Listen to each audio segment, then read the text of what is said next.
शिव महापुराण की कथा कहती है, भगवान शंकर का अनुमोदन कहता है कि आपकी जो भक्ति है, भगवान धन से, संपदा से या सत्ता से या वैभव से या दौलत से भगवान कभी नहीं रीझता। अगर भगवान को चाहिए तो तुम्हारा केवल निर्मल मन चाहिए। भगवान को और कुछ भी नहीं चाहिए, तुम्हारा केवल मन। उसके सिवाय भगवान तुम्हारे वैभव से, तुम्हारे पास में कितनी गाड़ी है, कितना बंगला है, कितना धन है, कितना वैभव है, कितनी सत्ता है, कितनी दौलत है, भगवान को उससे कोई मतलब नहीं। भगवान को अगर मतलब है तो केवल तुम्हारे मन से मतलब है। शबरी अम्बा के दरवाजे पर भगवान गए, क्या दिया शबरी अम्बा ने? भगवान को क्या प्रदान करा शबरी अम्बा ने? केवल एक झूठे बेर। और झूठे बेर के सिवा भगवान कुछ ले भी नहीं रहा है। अब तुम शंकर जी को क्या देते हो? अगर शबरी अम्बा ने भगवान राम को झूठा बेर दिया है तो आपने कौन सा अच्छी चीज दी थी भगवान को? जल दिया, वो मछली का झूठा था। दूध दिया, वो बछड़े का झूठा था। फूल दिया, वो भौरे का झूठा था। मिठाई बना कर दी, वो चींटी की झूठी थी। तुमने दिया क्या? और ये मनुष्य का शरीर दिया भगवान के चरणों में, ये भी तो झूठा है। फोन पे तो तुरंत कह देता है, माँ तो तारे बिना एक बिना नहीं रहूं, एक मिनट नहीं रहूं, तेरी तो मुझे बहुत याद आए। और भगवान के पास जाए कि तुम्हारे बिना मेरा कोई नहीं है। भगवान के रेंदे रे झूठेला। भगवान भी कहते काहे को झूठ बोले? अभी फोन पे बोल रहा था, मेरे को थारी याद आ रही, तेरे बिना एक मिनट नहीं रह सकता, तू तुम्हारे हृदय में बसी ने, तू तुम्हारा चित्त वृत्ति में बसी। और मंदिर पहुंचा ने अगरबत्ती लगाते लगाते बोला, तन मन धन सब कुछ तेरा। भगवान के आ गया भेरू झूठेला। भगवान सोचा काय आया।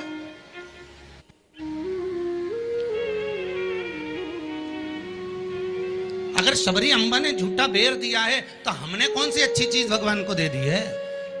हमने क्या भगवान को अच्छा दे दिया है? हम भी तो झूठा ही दे रहे हैं। पुष्प दिया, वो भी झूठा था। जल दिया, वो मछली का झूठा था। दूध दिया, वो गाय के बछड़े का झूठा था। मिठाई दी, वो चींटी की झूठी थी। हम जो परमात्मा को दिए वो सब कुछ झूठा था। यहाँ तक हम भगवान का जो स्मरण भी कर रहे हैं, कई लोग भगवान के मंदिर में बैठकर घंटों तक माला पकड़कर भी अगर भगवान के मंदिर में बैठकर भजन कीर्तन स्मरण कर रहे हैं तो वो ये सोचे कि नहीं ये सत्य है, तो उसने उसमें भी छल कर दिया। थोड़ी देर तक तो मन लगता है, उसके बाद ये चित्त, ये वृत्ति, ये मन कहीं ना कहीं डोल जाता है। इस मन को लोग कजन कहां लेकर चले जाते हैं। बड़ा बड़ा कठिन है,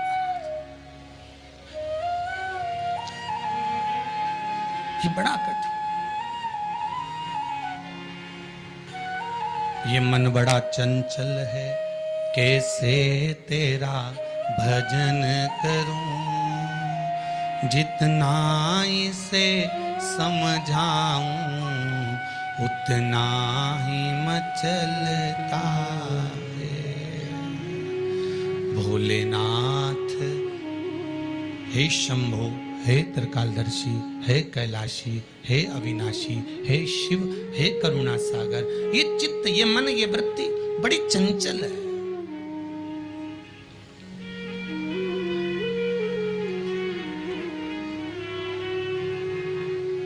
अगर ये मन, ये चित्त, ये वृत्ति थोड़ी भी परमात्मा में लग गई तो जीवन की सार्थकता हो।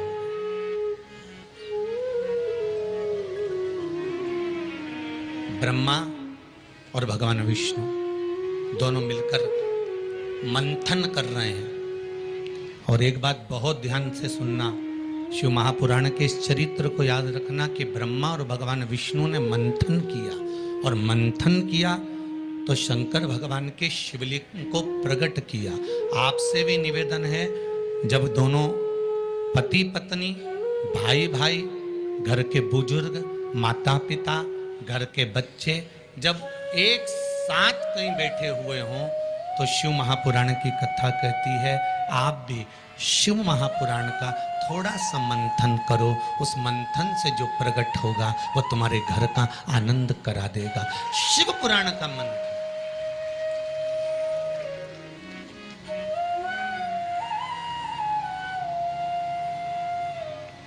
थोड़ी देर अपने माता पिता के पास में जाकर बैठा करो, थोड़ी देर जब घर से जाते हो तो अपने घर में जो मंदिर है, अपने घर में जो देवालय है, अपने घर में जो शिव जी हैं, अपने घर में जो राम जी हैं, अपने घर में जो ठाकुर जी हैं, अपने घर में जो कृष्ण हैं, अपने घर में जो देवता विराजमान हैं, आप उनके पास जाकर बैठकर फिर अपने गंतव्य की ओर अपने कार्य के लिए जाइए। और शाम को जब आओ तो पत्नी और बच्चों से, परिवार से बाद में मिलो।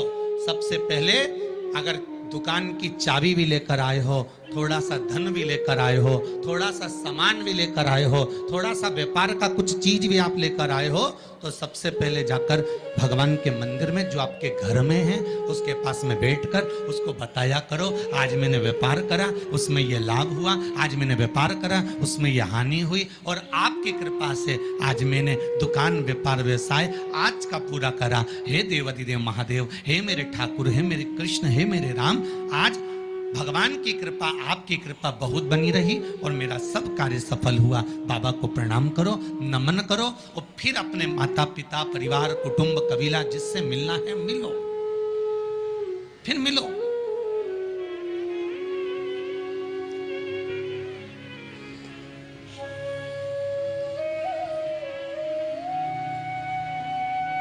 आज किसी ने एक प्रश्न किया था सुबह, गुरुदेव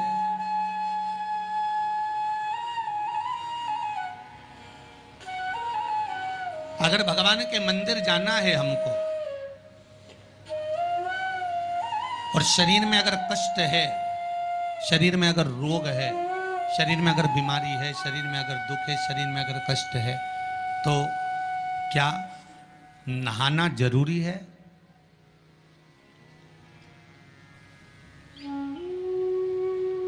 शिव महापुराण की कथा कर रही है, मत नहाओ, स्नान कर लो।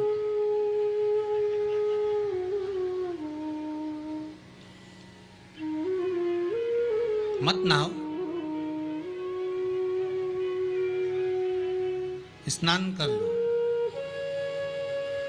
नहाने में और स्नान में जमीन और आसमान का अंतर है। बाथरूम में गए, साबुन लगाया, शैम्पू लगाया और ये सब लगाने के बाद में तुमने जो तुम्हारे ऊपर पानी उंडेला, इसको नहाना कहते हैं। ठीक है?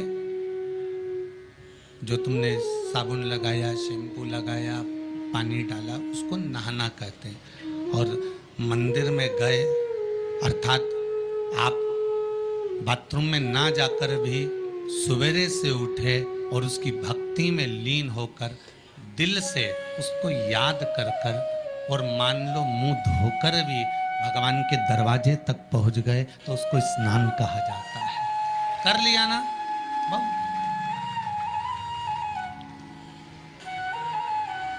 नहीं है ना शरीर में बल? एक पत्र में लिखा है किसी ने,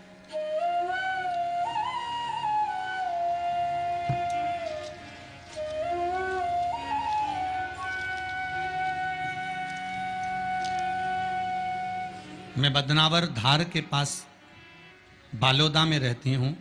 मेरा नाम शांति बाई कुमावत है। कहीं बैठी हो तो खड़ी हो जाए। आप ही हैं? दोनों हाथ हिला दो एक बार।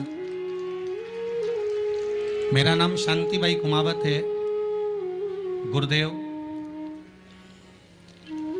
आज मैं अपने पैरों पर खड़ी हूं और घूम रही हूं, ये शिव की ही कृपा है, शंकर की कृपा है। मैं कैंसर से पीड़ित हूं, बहुत सारे अस्पतालों में मेरा इलाज हुआ है। ऐसा कोई हॉस्पिटल गुजरात का, राजस्थान का और महाराष्ट्र का नहीं जहां पर मेरा इलाज नहीं हुआ। रह रह कर कैंसर उपज रहा था, परेशान हो गई थी गुरुदेव। तब बाबा की कृपा से डॉक्टर ने कह दिया अब तुम्हारे शरीर में और ऑपरेशन का दम नहीं बचा, इसलिए अब तुम भगवान के ही सहारे जियो। और डॉक्टर ने अगले ऑपरेशन करने से मना कर दिया। मैं घर आ गई, शिव महापुराण की कथा सुनी और गुरुदेव अब मैंने भी विचार कर लिया कि ये शरीर मैंने शंकर को दे दिया। और गुरुदेव एक बेलपत्री शिव जी पे चढ़ी हुई अपनी पोती से, बेटों से बुलवाती और उस बेलपत्री को जल के साथ खाना चालू कर दिया। 2 कदम भी नहीं चल पाती थी क्योंकि कैंसर के ऑपरेशन इतने हुए थे।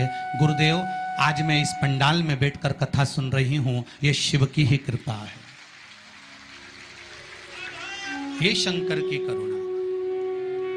एक बात बहुत सुंदर आपने लिखा है शांतिबाई जी, माता जी, कि गुरुदेव जांच भी कराई, अब डॉक्टर बोल रहा है तुम तो ठीक होती चली जा रही हो, ऑपरेशन की भी जरूरत नहीं है। अब बाबा की यह कृपा हुई है, ये करुणा। बैठो मां, बैठो। हर हर महादेव। ये शिव की कृपा, ये शंकर की करुणा, ये शंकर की उदारता है, ये शंकर की दया है, ये शिव करुणा। अकाल मृत्यु वो मरे जो काम करे, चंडाल का काल उसका क्या बिगाड़े, जो भक्त हो महाकाल का। शंकर की आराधना करने वाला, शिव का स्मरण करने वाला, शिव भक्ति में डूबने वाला, शंकर का अनुमोदन करने वाला कभी भी भटकता नहीं है। शिव उसको मार्ग तक पहुंचा ही देता है, पहुंचाएगा।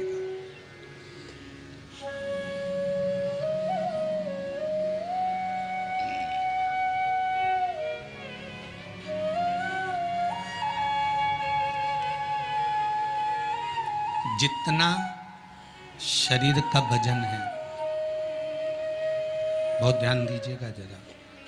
वैशाख शिवरात्रि शिव महापुराण की कथा मिली है आपको सुनने के लिए, और वैशाख शिवरात्रि शिव महापुराण की कथा यदि आप लोग श्रवण कर रहे हैं, चाहे आस्था चैनल के माध्यम से सुन रहे हो, चाहे फेसबुक यूट्यूब के माध्यम से सुन रहे हो, चाहे इस पावन पंडाल में बैठकर सुन रहे हो, अगर श्रवण कर रहे हो तो ध्यान रखना, जितना शरीर का वजन है,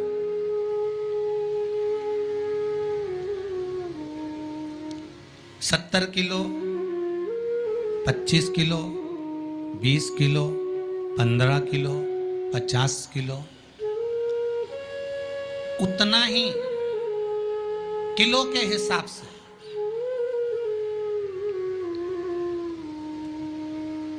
10 किलो है तो ये मन में भाव लगा लेना कि मुझे दिन भर में 10 बार भगवान को धन्यवाद देना है कि तूने ये शरीर दिया, चित्त वृत्ति दी, ये मन दिया, ये बुद्धि दी, ये पूरा जीवन मुझे दिया, ये आपकी कृपा से मिला है, आपको समर्पित है और आप ही को दे रहा हूँ। 10 किलो के हो तो 10 बार आप भगवान को धन्यवाद दीजिए, 20 किलो के हो तो 20 बार धन्यवाद दीजिए, 80 किलो के हो तो 80 बार धन्यवाद दीजिए, 90 किलो के हो तो 90 बार धन्यवाद दीजिए कि ये आपकी कृपा से मुझे प्राप्त हुआ है, कोई दूसरा देने वाला नहीं है मुझको, केवल आप दे रहे हैं, उसके सिवाय कुछ नहीं मिला।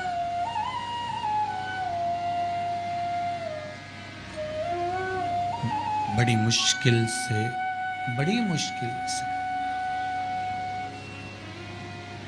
उसने कृपा कर कर यहां भेजा है अपने को, बड़ी मुश्किल से भेजा। शंभो शरणे पड़ी मांगू घड़ी रे घड़ी, दुख काटो दया करी ने दर्शन। भगवान से प्रार्थना करते रहो, निवेदन करते रहो, उसके चरणों में जाकर धूप लगाते रहो, उसको नमन करते रहो, उससे विनती बार बार करते रहो कि तेरे बल पर जी रहा हूँ, तेरी कृपा से जी रहा हूँ, तेरी करुणा से जी रहा हूँ, उसके सिवाय कुछ भी नहीं है महाराज। भगवान विष्णु और भगवान ब्रह्मा ने मंथन किया और भगवान विष्णु और भगवान ब्रह्मा जब मंथन करे तो उस मंथन में शिवलिंग प्रकट हुआ।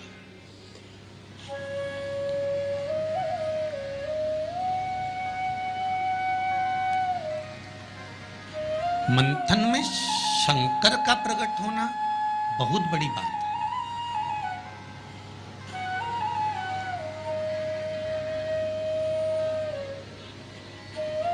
जैसे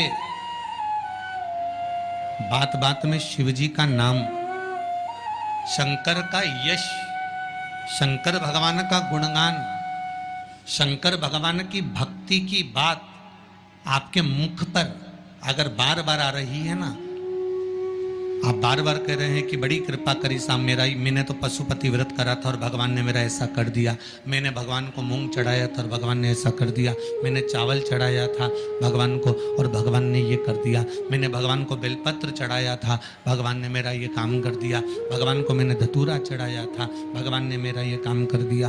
आप बार बार शिव जी का यशगान गाते हो ना, यश गुण गाते हो, तो उसमें भी एक सुख का अनुभव होता है।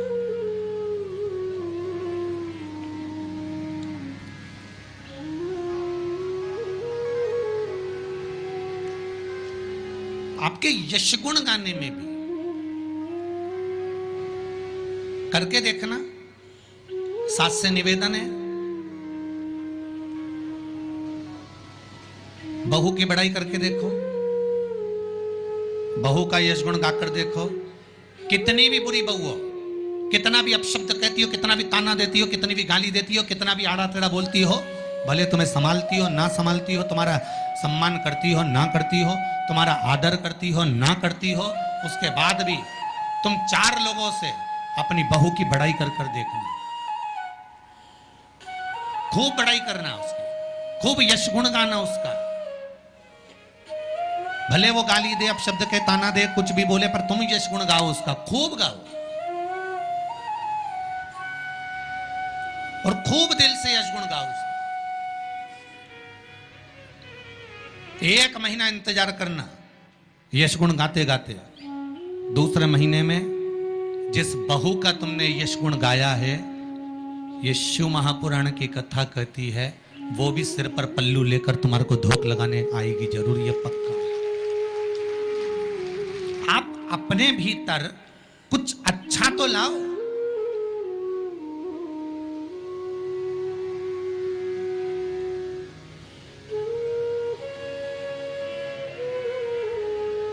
कुछ अच्छा ढूंढने का प्रयास तो करो।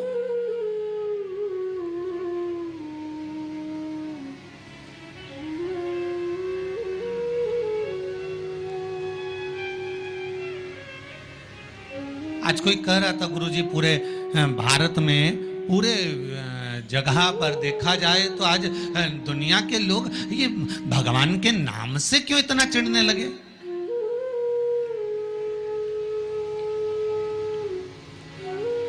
भगवान के नाम से, राम नाम से, शिव नाम से, कृष्ण नाम से ये दूसरे लोग आखिर चिढ़ते क्यों? तो हमने कहा सीधी सीधी बात है कि रामचरितमानस में भी वर्णन आया कि जब जब रामचरितमानस में जब जब राम जी की सेना के लोग जय जय श्री राम चिल्लाते थे, तब तब जितने राक्षस थे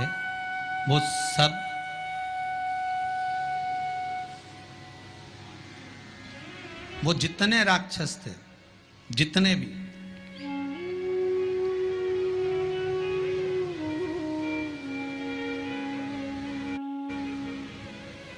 राम सेना के दल के लोग जब जब श्री राम चिल्लाते थे, जितने भी राक्षस थे वो सब भिनक जाते थे, सब भिनकते थे, सब गुस्सा करते थे, सब क्रोध करते थे। जब उस समय पर भगवान के नाम से राक्षस भिनक जाते थे, तो आज के समय के राक्षस भी तो जय जय श्री राम करने पे भिनकेंगे कि नहीं भिनकेंगे?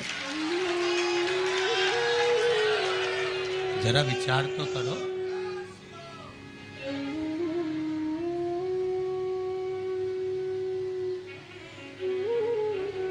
जब उस समय पर राम दल की सेना चलती थी और हनुमान जी ने धमक के, अंगद ने कूद कर रावण के सामने कह दिया था जय जय श्री राम, तो सारे राक्षस भिनक गए, सब क्रोध आ गया,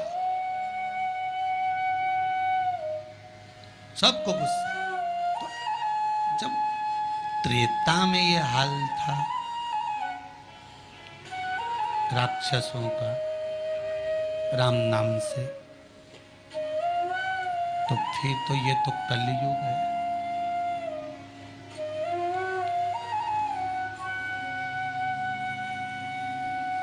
अब तुम राम बोलोगे तो थोड़ा सा तो भिनकट्टा छूटेगा ही इनके भीतर भी, थोड़ा थोड़ा तो आए। पर आग लगे बस्ती में, अपन रहो मस्ती में, जो ज्यादा भिनके नहीं तो उसको भिनकने दो। तुम तो जोरदार खजूर वाली चोटी बना के बिंदी लगा तैयार होके भगवान के मंदिर जाओ और राम नाम गुण गाओ, शिव का स्मरण करो, लोटा भर के जल चढ़ाओ, शंकर का भगवान का भजन करो। शिव की भक्ति में जितने जितने लग सकते हो उतने लगो, कुछ नहीं बिगड़ेगा। एक लोटा पानी जो भगवान शंकर को समर्पित करता है, मरने के बाद तुम्हारी औलाद तुम्हारा किसी पवित्र नदी में तर्पण करे ना करे, तुम्हारा शिव को दिया हुआ जल तुम्हारे खाते में पहुंच जाता। आपने जो शंकर भगवान को एक लोटा जल दिया है, शिव जी को एक लोटा पानी चढ़ाया, शंकर भगवान को एक लोटा जल समर्पित करा है, शंकर भगवान को एक लोटा जल अगर आपने दिया है तो वो आपके खाते में पहुंचेगा जरूर, ये निश्चित है, पक्का है।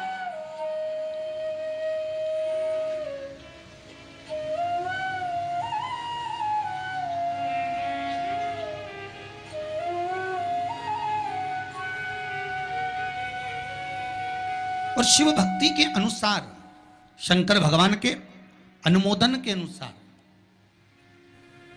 पहले भी कथा में कहा, आज फिर कह रहे हैं, आप जब शंकर भगवान को एक लोटा जल समर्पित करते हो तो वो 33 कौटि देवताओं के हिस्से में चले जाता है, एक भाग पितरों के हिस्से में चले जाता है, एक भाग आहूतों के हिस्से में चले जाता है, एक भाग वाचुकों के हिस्से में चले जाता है। आपने जो भगवान को दिया वो धीरे धीरे धीरे धीरे धीरे धीरे धीरे बढ़ता चले जाता है, भगवान के दामों में पहुंचता चले जाता है। जिन जिनको आपने नहीं भी दिया, शंकर भगवान पे चढ़ा हुआ जल उन तक भी पहुंच जाता है। ये केवल आपकी निर्मल और आनंदित भक्ति के बल पर पहुंचता है, भक्ति के बल। भगवान ब्रह्मा और भगवान विष्णु ने जो मंथन किया, उस मंथन में जो शिवलिंग निकला और ब्रह्मा जी के मुख से निकल गया कि ये शिवलिंग जो निकला है इसके चरण कहाँ हैं, इसका शीश कहाँ है, जरा पता करा जाए। और ब्रह्मा स्वयं भगवान शंकर का सिर देखने के लिए जा रहे हैं और भगवान विष्णु मृत्यु लोक में नीचे तलातल में, रसातल में, पताल में भगवान शंकर का चरण ढूंढने के लिए जा रहे हैं, भगवान शिव का चरण।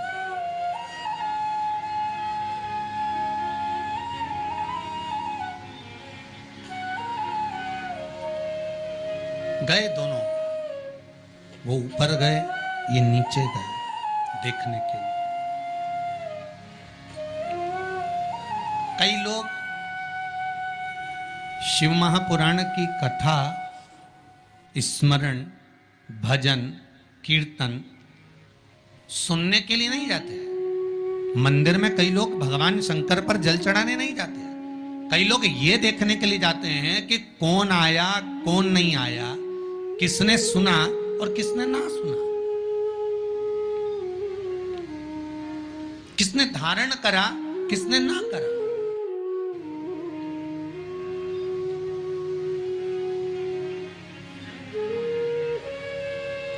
अब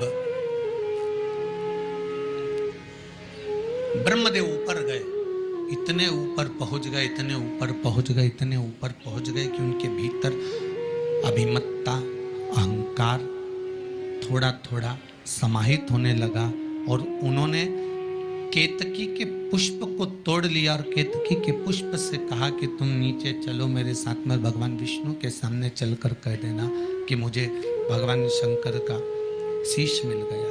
केतकी के फूल ने कहा कि यदि मैं झूठ बोलूंगा तो वो श्रेष्ठता कैसे रहे।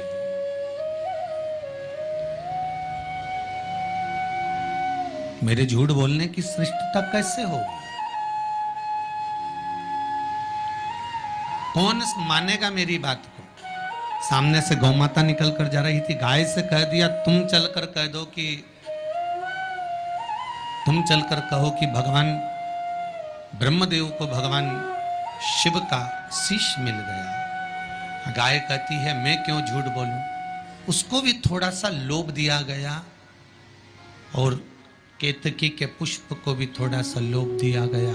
दोनों को थोड़ा थोड़ा लोभ प्रदान करा।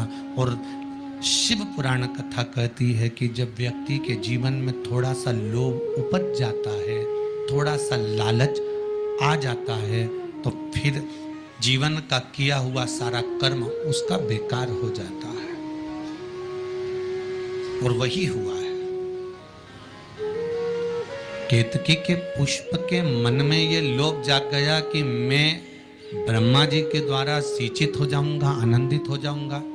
और गाय के मन में ये लोभ जाग गया कि ब्रह्मा जी कह रहे हैं कि सबसे पहली रोटी आपको प्रदान कर दूंगा, तो ये लोभ ही तो जागा।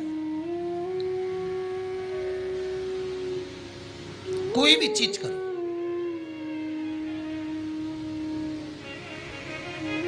अगर कोई सत्कर्म आप कर रहे हैं, थोड़ा सा अच्छा कार्य आप कर रहे हैं, भगवत भजन आप कर रहे हैं, कीर्तन आप कर रहे हैं, मंत्र जाप आप कर रहे हैं, स्मरण आप कर रहे हैं, नाम जाप यदि आप कर रहे हैं, तो वो लोभ से परित होना चाहिए, बहुत दूर।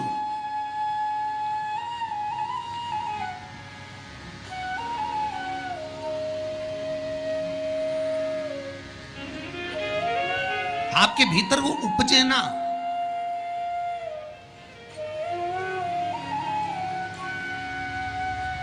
फिर चाहे दुनिया के लोग कितना भी कहे ना, वो एक बेल बेचारा किसान का एक बेल कुएं में गिर गया।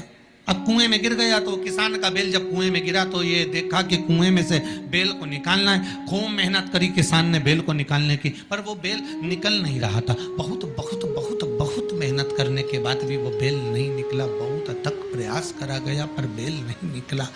तब किसान ने फिर कहीं मशीन वाले से कहा होगा कि इस बेल को निकालना है। मशीन वाले ने कहा 25,000 रुपये लग जाएंगे, 20,000 रुपये लग जाएंगे। तो उसने सोचा 20,000 25,000 लग जाएगा तो इससे अच्छा है कि इसको पड़े ही रहने दो। बेल किसी काम का तो था नहीं, बूढ़ा हो गया था। अगर बेल बूढ़ा हो गया है तो इसी कुएं में पड़े रहने दो, मर जाएगा। इसी कुआं भी सूख गया है, इसमें कोई दिक्कत वाली बात नहीं, अपन कचरा पटकते जाएंगे, बेल को वहीं के वहीं दबा देंगे। गाँव के लोगों से कह दिया मेरा बेल कुएं में गिर गया है और ये बूढ़ा हो गया था। एक काम करो, तुम्हारे गांव का जितना भी कचरा है ना, घर वाले वो सब लाकर इसमें डालते जाना। बेल मर जाएगा, धीरे धीरे उस पे मिट्टी डल जाएगी। गांव के लोगों ने कचरा लाकर डालना चालू करा। जैसे जैसे बेल के पास में कचरा पटकना प्रारंभ करा, बेल भी समझदार था।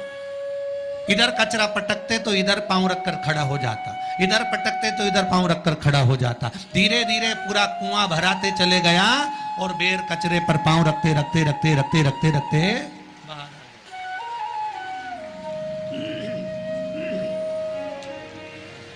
बेल कचरे पर पांव रखते रखते रखते रखते बाहर आ गया, ऊपर आ गया। और जब वो ऊपर आया, निकल कर बाहर भाग गया, निकल कर बाहर भागा। बेल से हमको एक सीख लेना चाहिए, हमको एक चीज सीख लेना चाहिए। बुराई करने वाले कितनी भी बुराई करेंगे, निंदा का कचरा, बुराई का कचरा कितना भी पटकेंगे, हमको केवल उस पर पांव रखकर निकल कर बाहर की ओर चले जाना है और हमारे जीवन को सार्थक बना लेना है। करे करे तो करे।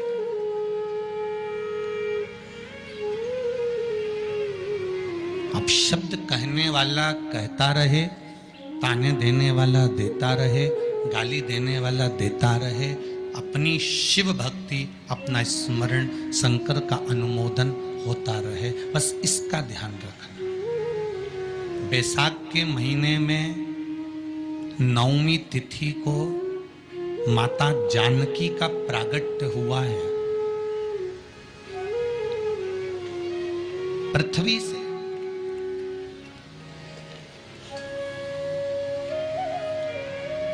कभी एक विचार करिएगा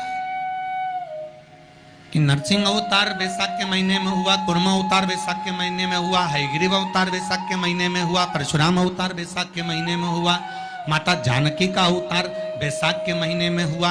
आखिर बैसाख के महीने में, माधव महीने में इतनी महत्वता क्यों?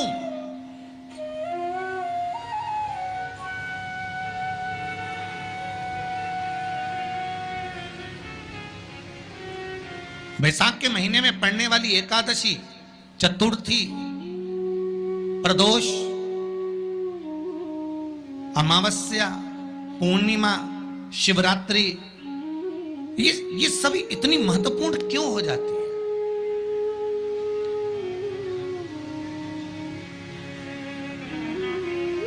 इसकी महत्वता इतनी प्रबल क्यों हो जाती है? किस लिए?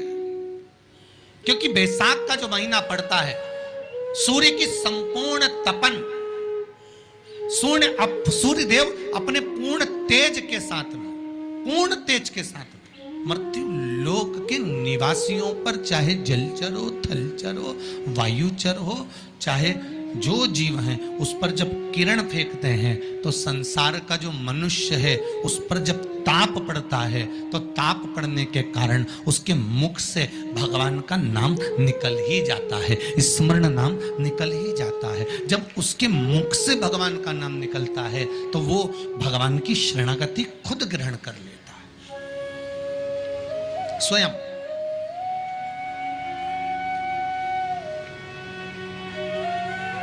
शरणागति ग्रहण कर लेना।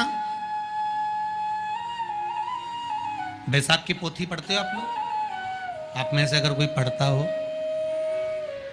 बैसाख महीने की पोथी, तो उसमें एक वर्णन आता है,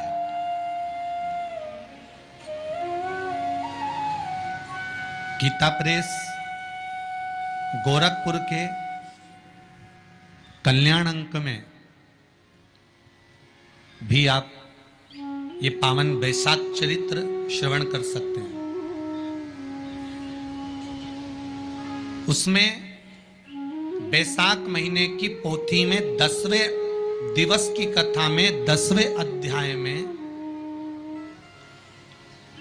एक व्याध और शंख मुनि का चरित्र आता है।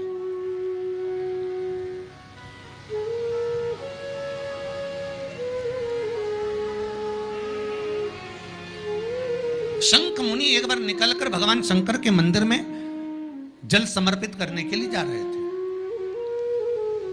और शिव मंदिर की ओर जाते बीच मार्ग में चलते और वो शंख मुनि जब शिव के मंदिर में पहुंचे, शंकर भगवान के मंदिर में जाकर उन्हें दर्शन किया,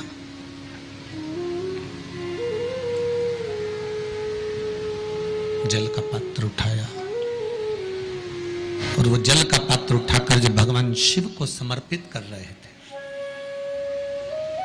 तो उसी समय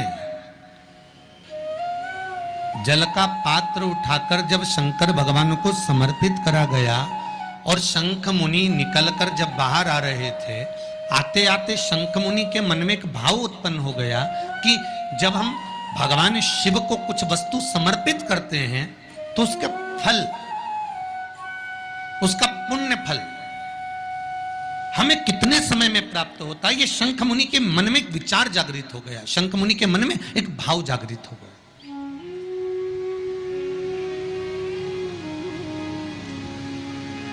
कई माताएं पशुपति व्रत करती हैं, कई ऐसी भी माताएं हैं जिन्होंने 2-3 बार पशुपति व्रत कर लिए होंगे।